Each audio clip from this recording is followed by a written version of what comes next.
بسم الله الرحمن الرحيم. تبارك الذي بيده الملك وهو على كل شيء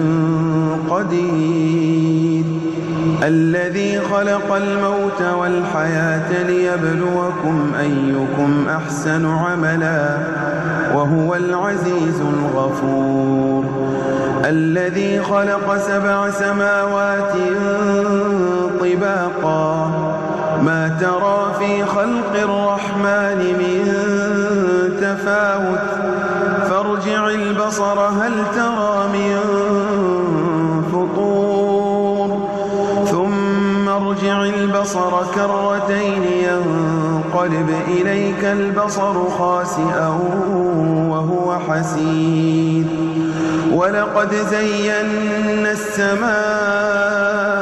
الدنيا بمصابيح وجعلناها رجوما للشياطين وأعتدنا لهم عذاب السعير، وللذين كفروا بربهم عذاب جهنم وبئس المصير، إذا ألقوا فيها سمعوا لها شهيقا وهي تفور تكاد تميز من الغيظ، كلما ألقي فيها فوج سألهم خزنتها